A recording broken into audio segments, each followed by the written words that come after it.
Hi there! Welcome to today's DIY project. In this video, we're going to create our very own PCB Police LED light, a fun and functional project that combines both electronics and design. This project utilizes a printed circuit board or PCB that's designed and specifically.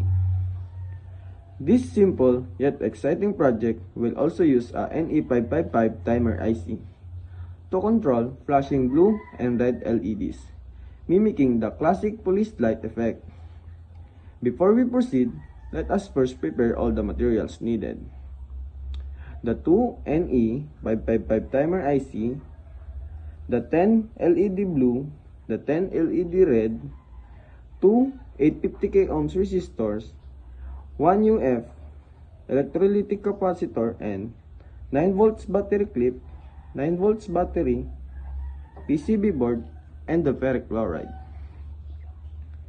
Going back, this PCB is designed to control a series of LED lights that simulate the flashing, rotating lights of a police siren. Let's start by talking about the NE555 timer IC, which will be the heart of our flashing LED light.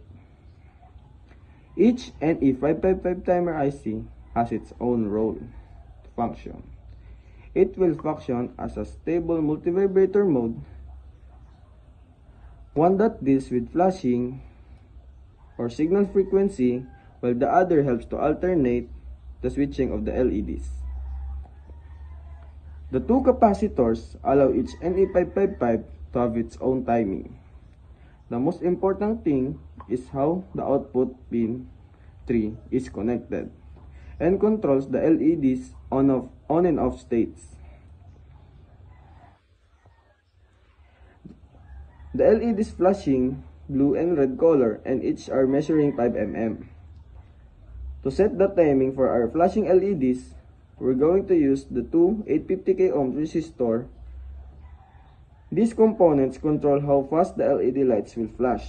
However, after assembling everything on the PCB board, nothing happened. The LEDs didn't flash, caused the circuit to fail.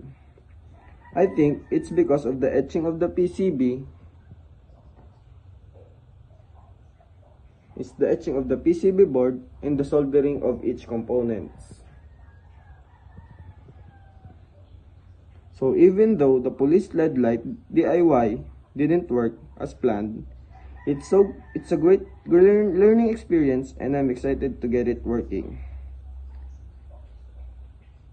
Thanks for joining me on this journey. Thank you for watching.